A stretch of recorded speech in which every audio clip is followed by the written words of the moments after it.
Falas livres, disciplina funcional e a educação que resolve os problemas de famílias e professores. Ponto 1. A educação acontece entre pessoas dignas e livres, mas em funções diferentes. Quando essa diferença é preservada, temos disciplina funcional e formação verdadeira. Quando essa disciplina é negada, nasce a indisciplina estrutural e a escola, bem como toda a educação, perde sentido. Professores, alunos, famílias, todos sofrem. Ponto 2. Valorizar a educação é valorizar o professor na relação professor-aluno. O professor ensina e forma. O aluno aprende e se forma. Essa diferença não diminui ninguém, pelo contrário, é essa diferença que faz a formação ser possível. Quando essa diferença é negada, a indisciplina estrutural progressivamente se estabelece. A escola perde a referência, o professor perde a autoridade, o aluno perde a direção. Coordenadores, diretores, agentes educacionais, famílias, todos perdem. Agora, quando essa diferença é reconhecida, a disciplina funcional naturalmente se estabelece. A educação se organiza, o professor ensina com respeito e sentido, o aluno aprende com respeito e segurança.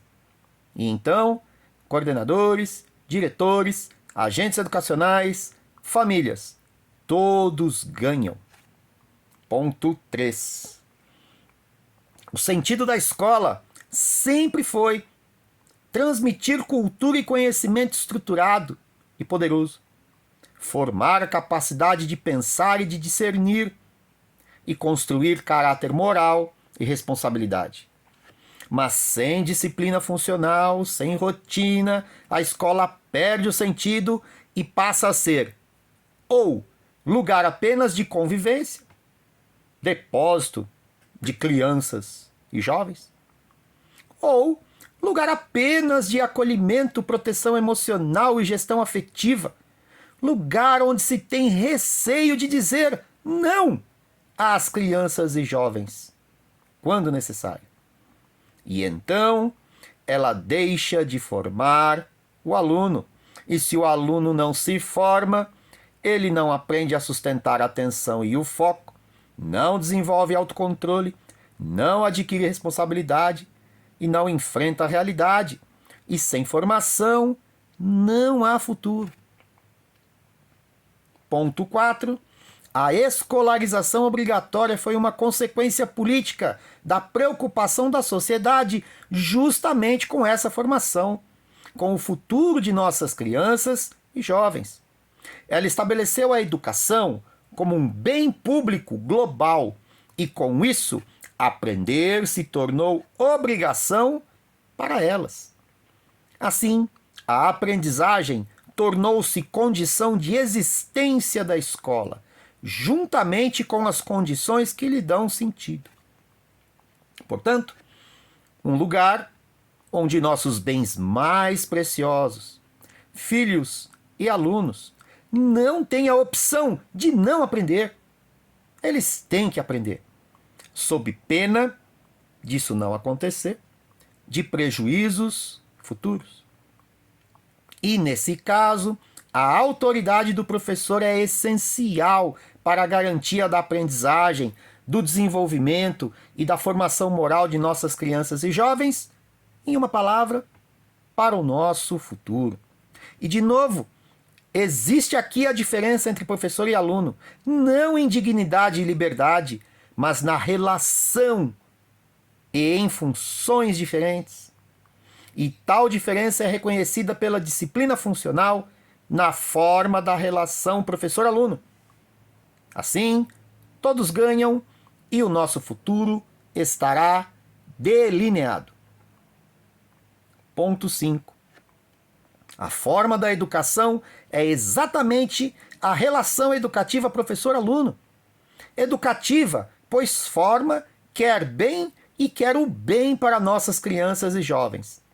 Entre duas pessoas dignas e livres, mas diferentes na relação, ou seja, na forma da educação. Como é essa forma? O professor ensina, transmite, orienta, interpreta, conduz o seu aluno, que aprende, recebe, é orientado, elabora e transforma-se. Na pós-modernidade, a escolarização obrigatória torna essa forma ainda mais necessária e importante, onde a autoridade do professor é igualmente necessária e importante para proteger a escola de dois riscos, independentemente de ideologia política. Primeiro, de pressões igualitárias, de pedagogias que tendem a eliminar a diferença professor-aluno e geram a indisciplina estrutural com a negação de toda a autoridade. Outro risco, de pressões tecnocráticas positivistas, de pedagogias que tendem a eliminar a liberdade de cátedra e de pesquisar, ensinar e aprender com muitas burocracias e procedimentos que geram desumanização estrutural com a negação de toda a liberdade. E o resultado seria uma escola obrigatória, sim, mas doutrinadora, desumanizada, sem nenhuma forma e sem sentido. Para professores, não. Educadores, mediadores. E para alunos, não. Para educandos, contas bancárias, em um ambiente de educação deformada. Assim, todos perdem e nosso futuro estará bem prejudicado, bem esvaziado, sem limites, sofrível. Ponto 6. É por tudo isso que devemos valorizar a educação, mas valorizando o professor na relação educativa professor-aluno. É essa a solução que satisfaz os anseios tanto de professores como das famílias. Vejam, de um lado, hoje os professores sofrem com seu ofício que cada vez mais perde o sentido, além de ver os seus alunos não aprenderem. Mas a solução de valorizá-los em relação devolve-lhes a autoridade e o respeito necessário, pois atende aos seus anseios de liberdade de cátedra e de disciplina formadora. Por outro lado, as famílias sofrem com sua demanda por escolas, mas que cada vez mais assemelham-se a um depósito de crianças, que nelas as crianças aprendem muito superficialmente, além de ver as famílias que o futuro de seus filhos estará comprometido.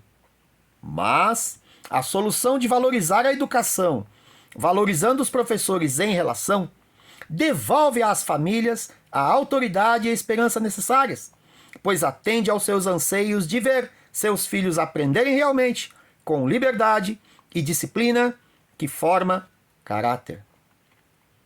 Ponto 7. E, independente de questões político-partidárias, aqui um ponto fundamental e intelectualmente responsável e honesto. Que ponto é esse? O caminho filosófico educacional que orienta tal ou qual educação. A depender desse caminho filosófico educacional, dos pressupostos, será uma educação de direita ou de esquerda. E vejam, isso que tenho chamado de direita, aqui não é partido, não é governo, não é ideologia eleitoral e nem populismo contemporâneo. É sim uma posição filosófica da tradição educacional que preserva a forma da relação educativa de que falamos. É o reconhecimento da diferença em relação e com liberdade que torna a formação possível. E para valorizar a educação, para resolver os problemas tanto de professores como das famílias, é importante valorizar uma educação de qualidade e orientada por um caminho filosófico educacional de direita. Educação pelo caminho da direita, sim. Pois, primeiro, parte da diferença de função entre pessoas dignas e livres, e não da igualdade total em sociedade, como quando seguimos uma pedagogia baseada na eliminação da diferença entre professor e aluno. Também, a autoridade e o respeito dos professores na educação pelo caminho da direita é reconhecida e não negada ou negociada constantemente em sala de aula. E também, a forma da relação educativa se conserva e orienta, e não se dissolve em puro conteúdo e não orienta. E por fim, produz a disciplina funcional, inclusive necessária no regime de escolarização obrigatória, não produzindo indisciplina estrutural, obviamente. Somente o caminho filosófico educacional da direita preserva a relação professor-aluno entre pessoas dignas e livres, mas com funções diferentes. O professor forma e o aluno se forma. Tá? Somente o caminho filosófico educacional da direita preserva a relação professor-aluno como forma moral da educação. Moral porque o professor quer bem e quer o bem dos seus alunos. E isso é decisivo para uma educação de qualidade, desde a educação infantil, passando pelo ensino fundamental, médio, superior e além. Ponto 8. Por fim, não há necessidade de mudança de posicionamento político partidário de quem quer que seja. Mas existe sim a necessidade de que, se você deseja, a necessidade da compreensão, né? Existe sim a necessidade da compreensão de que, se você deseja uma educação de qualidade, com autoridade e sem autoritarismo, com liberdade e sem licenciosidade, com respeito, disciplina, formação para o futuro e principalmente com esperança, você precisa pensar e valorizar uma educação que valorize os seus professores na relação educativa professor-aluno, pelo caminho necessário e filosófico da direita. Pensem todos com carinho. Esta fala é intelectualmente responsável. O caminho é um caminho filosófico e educacional, mas ele é pela direita, pois preserva a forma da educação, que é a relação professor-aluno, uma relação entre pessoas dignas e livres, mas onde o professor ensina e forma, e o aluno aprende e se forma. Uma relação educativa, por quê? Porque o professor quer bem e quer o bem dos seus alunos, filhos, netos das famílias. Então, famílias, valorize a educação dos seus filhos, valorizando os seus professores na relação educativa professor-aluno. É apenas o que eu expressei de modo responsável e intelectualmente falando, filosoficamente falando, correto. E essa educação resolve os problemas das famílias e dos professores. Valorizar a educação é valorizar o professor na relação educativa professor-aluno. Entre pessoas dignas e livres, mas uma ensina e forma, que é o professor, e a outra aprende e se forma, que é o aluno. Então é uma relação com uma diferença em função. Função do professor ensinar, função do aluno aprender. Simples assim. Saiba mais nos demais vídeos deste canal. Fiquem todos com Deus e sucesso a todos nós.